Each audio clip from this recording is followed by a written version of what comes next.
Hello again, everyone, and welcome to the 74th episode of the Cotton Companion podcast. This is Jim Steadman. I'm senior editor of Cotton Grower, and as always, I'm joined by Cotton Grower editor Frank Giles from his home office in beautiful Orlando, Florida. And we have more than a few things to catch up on as sort of the actions and reactions to the Dicamba ruling by the Ninth Circuit Court of Appeals just keep on keeping on. Frank, I've seen a lot of stories that keep stretching themselves out, but this one truly is the gift that keeps on giving if you like courtroom maneuverings. It's like a Matlock episode that won't ever end. The rulings, and we'll get into more detail on this a little bit later, but it seems like maybe the Ninth Circuit ruling late Friday maybe put a close to at least chapter one of this story, and now we're going to pivot to getting those new labels and looking toward next season and the implications that all this has for weed control next year. Yeah, I tend to agree with you. I think, and we'll talk about this in more detail in just a couple of minutes, but I think we are kind of hit a point right now where, you know, the application windows for Dicamba in many of our states have closed or are going to be closing very, very quickly. Again, we're dealing with organizations and groups that are out to protect their own interests and doing what they feel like they need to do, and they certainly do not go away for things like this. So we'll see what happens next. Maybe we'll get a week or so to breathe on this one for now. But as you can tell, obviously Dicamba is going to consume a good part of today's episode again. But before we really get started, let's start things off with a short message from our sponsor, Phytogen. Phytogen is pleased to sponsor the Cotton Companion, bringing you the latest news to help you thrive all season long. All right, a big thanks to the folks at Phytogen for sponsoring the Cotton Companion podcast. And before Frank and I move into our topics for the day and the latest cotton news, as always, we're going to turn things over to our colleague Robin Sickberg for a custom content interview with Dr. Ken Leger, who is Phytogen's cotton development specialist in West Texas and Oklahoma. Hello, I'm Robin Sickberg, custom content editor for Meister Media Worldwide, publisher of Cotton Grower magazine. My guest on the program today is Dr. Ken Leger, Phytogen cotton development specialist in West Texas and Oklahoma. So welcome back to the program, Ken. Thank you. I know last time we talked about the planting season being over and moving into June and July and what growers should consider. I want to ask you what you're excited about this season. I'll tell you, with Phytogen, one of the most exciting things is our portfolio of Phytogen breeding traits, which are naturally occurring native traits in cotton that really protect yield and protect quality against some common pests like bacterial blight. We've had bacterial blight in every one of our enlist-containing varieties, our W3FE lineup, for years. So I really have to go to a competitor to train my eye to see bacterial blight, and so I remember what it looks like, because I simply don't see it in our lineup. Then really where we're getting a lot of traction is root knot nematode resistance. A lot of growers simply don't realize that we have the industry-leading 2-gene root knot nematode resistance package in many of our varieties, and growers are starting to notice that and seeing the advantage of not only achieving good yields on those fields that are infested, but also reducing that pest population.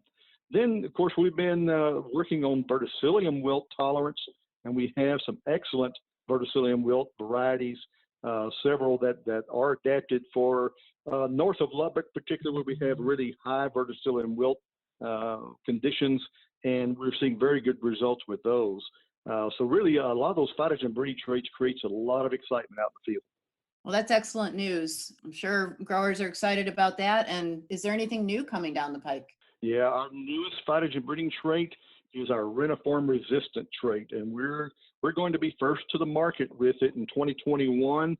I'm fortunate to live in a part of the world where not only do I see it in our trials with our Phytogen Horizon Network growers, but I also see it in our seed production blocks in this particular area. So I'm fortunate to see it on a large scale basis, and already even at this point in the season, I'm already seeing some differences and getting great feedback from growers in some cases where they couldn't even grow cotton anymore they're seeing success with growing some seed block with our reniform resistant trait in those varieties.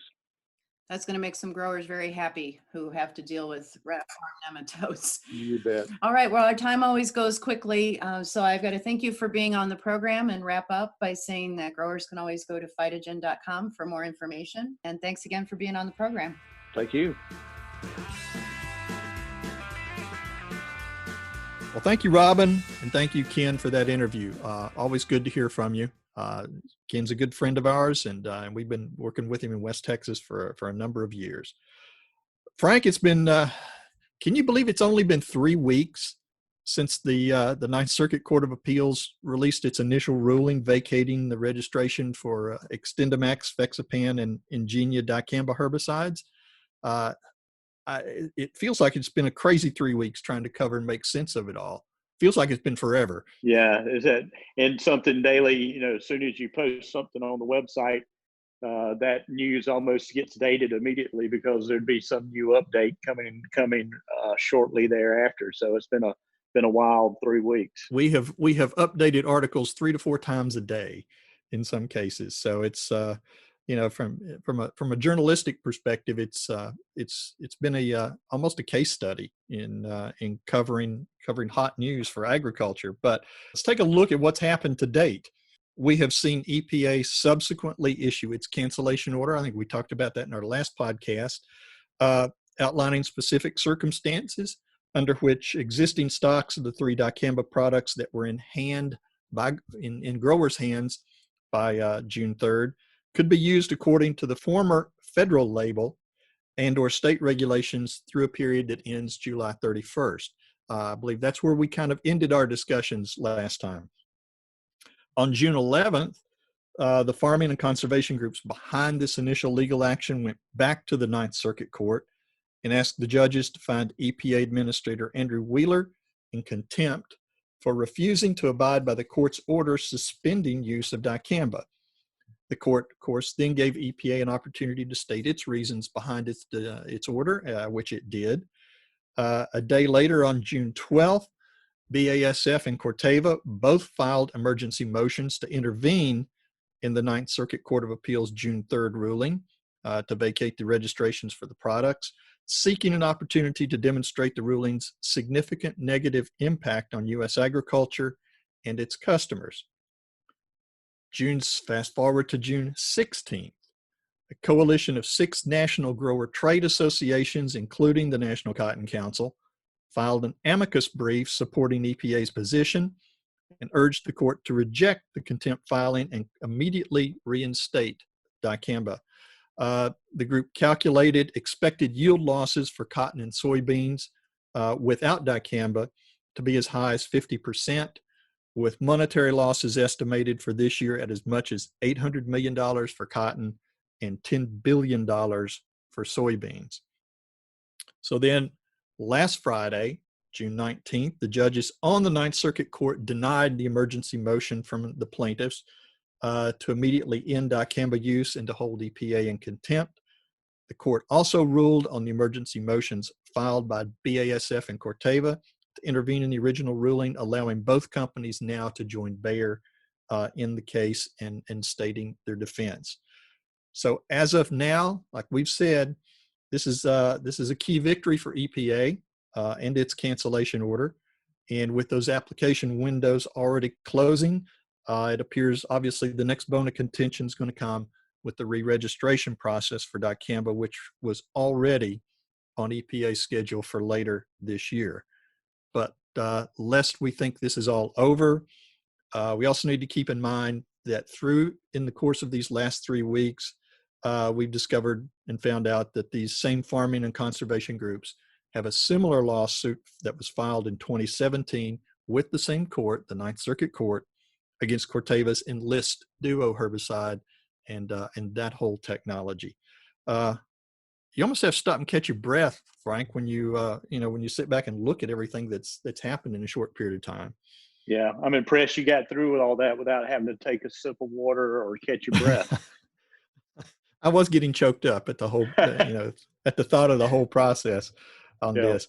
But Yeah, it's there are days when it's felt like we've been drinking from a fire hose uh, on it, and it is, you know, we've spent some late nights on Friday nights and over the weekends trying to update some of this stuff, since some of the rulings don't come down during a normal business day at this point. But I think it's say all this legal maneuvering has obviously caused a lot of questions and headaches, and it's sucked up an amazing amount of energy in the cotton industry over a short period of time. Um, as this has continued to play out, we want to recognize, obviously, that the vast majority of growers have done a great job this year with their dicamba applications. Your state specialists have told us so. You've been through the training, you've followed the regulations, you have followed the label, and for, you know, again, high percentage of applications have gone on with very few problems. But yet, since these rulings have come down, we've seen reports of dicamba theft from farm sheds while growers were in the field spraying. We've heard rumors of more off-label application of generic dicamba products, essentially from folks possibly who were not able to get the correct dicamba formulations. And to that, we just want to say stop. If we want to be able to keep this technology in the weed control toolbox next year and beyond, everyone's got to kind of settle down, take advantage of the opportunity that EPA is giving us. Need to follow that former federal label and/or your state guidelines, and let's get this spraying season wrapped up without incident. Sorry, some editorial thoughts. You know, just felt like some things that needed to be said. Frank, any comments on your side? Not really. I just echo what you say there. I mean, this is, you know, this whole episode has pointed out and emphasized how important this technology is. So stewardship of it and proper use of it is critical. Yeah, absolutely. And when you look at the investment that the companies have put in place for this technology, and obviously their breeding programs are working on varieties not just for next year, but for, you know, years down the line, 4 or 5 years ahead of time, maybe even farther. And this technology is a big part of the breeding programs, you know, for all of the seed companies at this point. So it's a technology that has been proven. It's a technology that can continue to be shepherded properly, and everything. The industry, I'm sure, is going to be lining up to do whatever it needs to do to help EPA in this re-registration process and help continue to defend the technology. Absolutely. All right, let's move on. I'm tired of talking about dicamba for today. Dicamba'd out. I'm dicamba'd out. Yes. Very good. Very good. Well, let's look at crop progress. The week ending of June 21st planting's pretty much done, with about 96% of the acres reported planted. That's up about 7% from last week. We've got squaring going in fields. About 27% of the crop is squaring now. That's up 11% from last week and slightly ahead of the 5-year average. Bolls are starting to show up in fields. About 6% of the crop is now setting bolls. That's led by Arizona and parts of southern Texas. Crop conditions, still they're slipping a little bit. We've got 25% rated poor to very poor, 40% good to excellent, and 35% rated fair. One thing I want to comment on right here is, sure, we talk about 96% of the crop being planted. We don't know exactly what that total acreage is looking like at this point, but we suspect it's going to be smaller than what was originally estimated by USDA. We are, let's see, as we record this, we are a week away from the official plantings report from USDA. So next podcast, we'll delve into that a little bit more. That will give us an idea of what the actual acreage is for this year. And under crop conditions, the thing to watch on this is, you know, we've been watching the crop rating slip into the poor, very poor range, but, you know, 25% is a big hit on a national level. But when you get down to a state level, you're looking at 26% in South Carolina, at 30% in Missouri, and 40% of the crop rated poor to very poor in Texas right now. And I'm sure a big part of that is those dryland areas up in West Texas that have been suffering. I understand they did get some rain in that area, so hopefully we'll watch these numbers, and hopefully in the next week we'll see it start to trend back up a little bit toward the fair to good range. Anyway, go ahead. I'll let you continue. No worries. Yeah, it's amazing what a one good rain can do in West Texas. Oh, no kidding. And so anyway, we'll hope those conditions turn around. We also have some reports from Alabama Extension that they have confirmed cotton leaf roll dwarf virus. People also call it cotton blue disease. It was found in some sentinel plots there on June 8th, the week of June 8th. That's about a month earlier than last year, and a concern because the earlier it shows up, usually the greater associated yield loss. So it's got a month head start on us this year. According to Extension plant pathologist Austin Hagan, the first cotton seedling samples taken from the plots showed leaf puckering and blistering. Lab tests confirmed that about 30% of the samples taken were positive.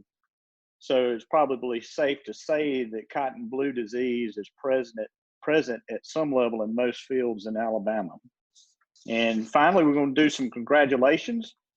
Congratulations to Stacy Smith, a cotton grower from New Home, Texas, and Dr. Jeffrey Gore, a research professor at Mississippi State Delta Research and Education Center in Stoneville, for their appointments to the EPA's Farm, Ranch, and Rural Communities Committee. That was a mouthful. And so they've been appointed to that task. Also want to congratulations to Mark Stewart, who has been named the new president of Drexel Chemical Company here in Memphis. And congrats to England Farms down in South Texas. Mike and Elizabeth England of Mercedes, Texas, brought us the first cotton bales of 2020 on June 18th. And those bales were ginned at Ross Gin there. It never surprises me, the dates that the first bale always seems to come in, but it's always seems to be early to mid-June. And of course, that's cotton that was planted in an area where they can get into the fields back in February and early March. So, congratulations to those, to that farm and to all the other folks at this point. Thanks. I appreciate all the roundup on that, Frank. Now we're going to move ahead with our market segment. And today, believe it or not, we're not going to talk about Dicamba, and we're not going to talk about the markets, which may be a relief for our listeners. We're going to turn our focus more to the field level. And we visited with Dr. Bob Kemerait. He's Extension plant pathologist with the University of Georgia. And we talked with Bob about several topics, including this year's crop, about nematode management and some of the new breeding traits that are coming from seed companies to help manage both root knot and reniform nematodes, and also about some of the other diseases in cotton that growers need to be starting to take, at least pay some attention to and keep watching for. So let's go to that interview segment right now. In this episode's market segment, we're taking a break from Dicamba news and market prices, and instead turning our discussion to what's happening at the field level, with a particular focus on the Southeast today. We're joined today by Dr. Bob Kemerait. He's Extension plant pathologist with the University of Georgia. Bob, welcome to the Cotton Companion. I appreciate you all including me today. It's an honor to be with you. Thank you. First of all, how have you been with through all these pandemic restrictions? What type of adjustments have you and your colleagues had to make sort of in your day-to-day work?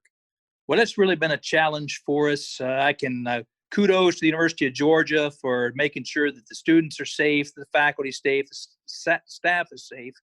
And so it's been restricted, but we're grateful for their attention. But it's been a little bit challenging to be able to get our tests out and to get our student workers and everybody in place and do things. But the university has recognized just how important it is, this research, how important it is to the growers. And they've allowed us to find appropriate ways to continue our work on an appropriate level. And so we are maybe not where we would have been without it, But gratefully, we've been through cooperation with a lot of parties and a lot of understanding. We've been able to do our job and to do it safely and with appreciation for the impact and seriousness of this difficult time. Yeah, I've talked to researchers in other parts of the country, and they basically have said, we're going to probably have to scale some of the studies back that we wanted to do this year. May have to postpone a couple, to next year. But I think everybody seems to have adjusted to find a nice medium in there where they can get things done and try to get some of the studies squared away that they were looking for. Yeah, that's been our experience too. And we might be a little bit behind in planting, but when you're working with diseases and nematodes, unfortunately, they're always there for growers. And so if we're a little bit late planting, we're still going to be able to get the information we hope will make a difference for growers this year and next year and into the future. That's great. Now, obviously, it's been a crazy year for a number of reasons. And I kind of follow what's going on in different parts of the country. And I understand Georgia sort of had a start, stop, start again planting season this year with either too little or too much moisture, depending on the week. You have been out and about. How's the crop looking from an overall standpoint from your perspective? We hit it on the head. We've got some cotton that was planted in the end of March. That's well along. We've got some that when it got dry or when we had too much water, we got some that's barely up now. So our crop is spread out all over the board. But I'll say this, our cotton crop in Georgia, knock on wood, and the growers probably wouldn't want me to say anything, but right now it's looking really good. And our peanut crop is taking it on the chin for a lot of reasons, but our cotton crop, knock on wood, I'm really proud of what it's looking like. And we just need the moisture and we need the heat units and we need to just move it along. But it's spread over the board as far as planting dates. But boy, it looks good right now. That's good to hear. Now, you and I have talked over the last several years. Georgia's always been a hot spot in terms of nematodes and the need to manage those properly. What have growers done so far this year to manage nematode damage? And I'm guessing the hot spots are still the hot spots in the state, correct? Glad you give me this opportunity to talk today, because if we look back at the winter of 2019, 2020, it really was not much of a winter in the Southeast and certainly not in Georgia. And we've had, Jim, we've had plants that were not destroyed. We've had plants that have survived the winter all the way into the next planting season. And it becomes a buffet for nematodes. So this warm winter we've had, the moisture we've had, plants in the field, we've predicted that not only this, but also this new virus might be surviving on this regrowth. Certainly the nematodes have been feeding out there. So it has been a big year for nematodes. Our growers recognize this. Root knot nematodes are our biggest crop reniforms out there as well. I'm really excited that our growers take this seriously. They take the warnings about the weather seriously, and they have been fighting nematodes. They've been adopting whether they're using Telone, whether they're using Velum Total, whether they're using AgLogic or some of our seed treatments, but also in the mix now is these new root knot nematode resistant varieties. And now some of the companies are coupling reniform resistance on them. And it's really exciting. If I told a grower that they could plant for about $3 an acre a root knot nematode resistant variety, why wouldn't they do it? It's a great value. And what they're looking at now is they're excited that not only do they have the resistance, but we're bringing yield along with these traits. A lot of excitement, and especially when you can get root knot and reniform. So it's a tremendous tool and a great addition to my world. I know I've talked to some of the seed companies about some of these traits, both from root knot and nematode perspective, these new breeding traits that they're putting in place. And I know you've worked with them in your research plots over the last couple of years. What's your perspective on these? Is this kind of the wave of the future for your growers or for growers everywhere that have nematode issues? Well, I tell the growers, I promise them two things. If they plant one of these root knot nematode resistant varieties, probably the reniform as well, I promise them that they're not going to need, actually three things. They're not going to need a nematicide. They're not going to have the damage that they would with a susceptible crop. And they're not going to build the nematodes up for next year. When you plant these varieties this year, these resistant varieties, it's almost like planting peanuts in a cotton field. The nematodes, the root knot nematodes, and hopefully now the reniform don't build up. The problem is the growers, if there's any growers listening, they're all going to say, but what about the Y word? What about yield? What about yield? Am I better off to use resistance or to use a high-yielding susceptible variety protected with nematicide? Fair question. The exciting thing, Jim, with these new varieties that are coming out is more and more, it appears to me, you don't have to compromise yield expectation and have these traits as well. So the question is, do I see as the wave of the future? I see we're getting closer and closer to being able to ride that wave. We may not be able to ride it quite yet, but I can tell you what, with what we got in 2020 from some of these companies, I think we're going to be up there, and I think growers are going to be very, very satisfied with what they're seeing. That's great to hear. Now, you mentioned a minute ago about some of the diseases. You mentioned the the regrowth possibly being susceptible to some of these diseases, and it's usually we're sort of moving into the time of the season when growers need to be looking for disease symptoms. Noted last week that Alabama has said they already had their first outbreak of cotton leaf roll dwarf virus.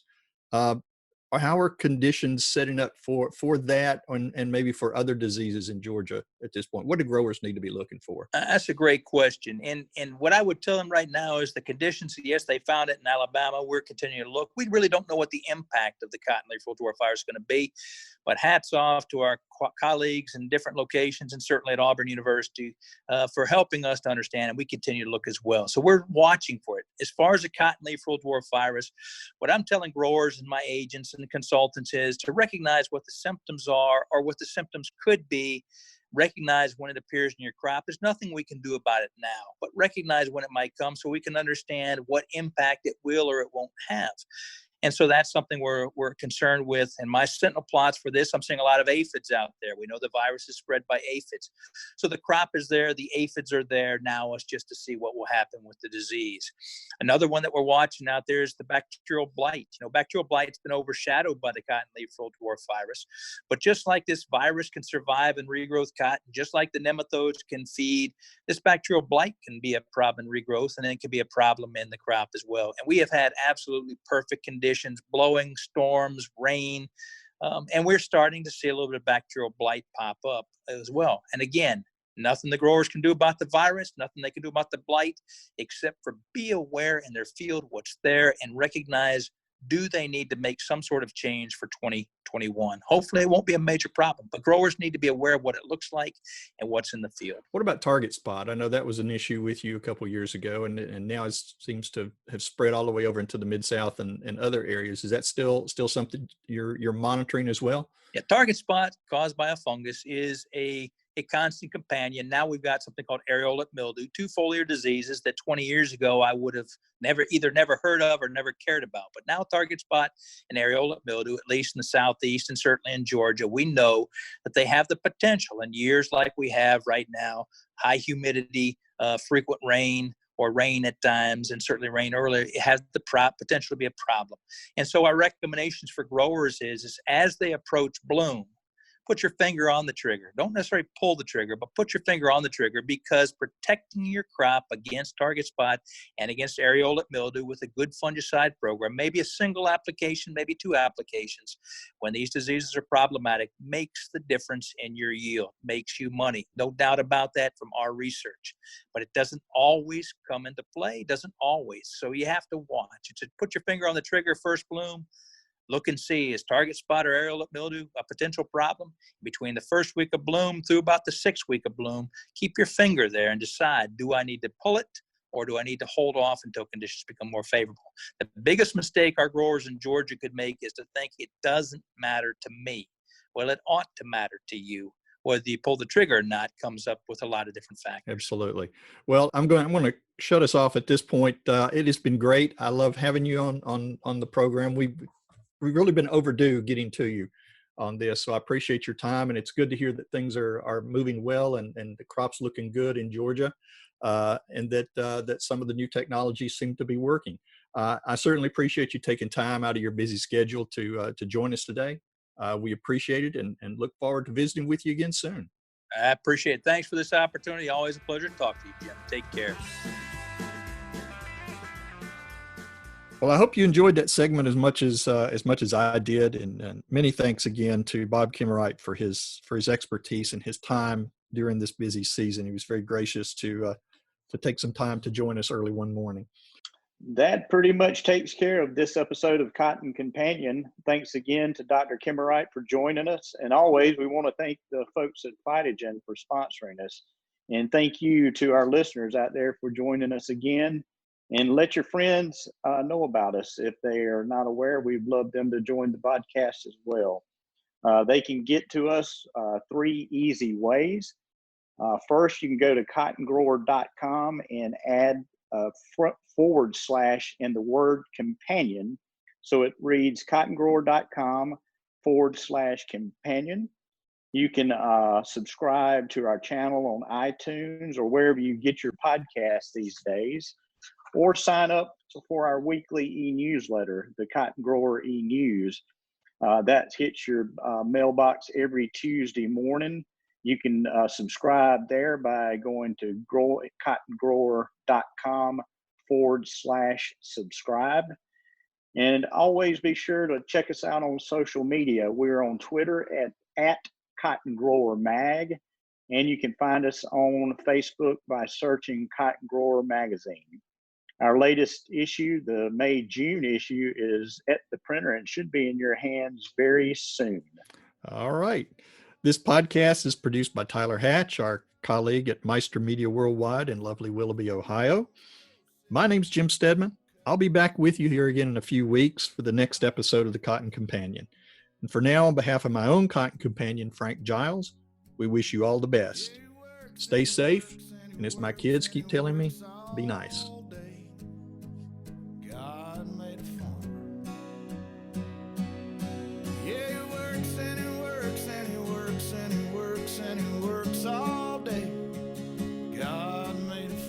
Phytogen thanks you for listening to this edition of the Cotton Companion. To learn how you can thrive with Phytogen, go to phytogen.com.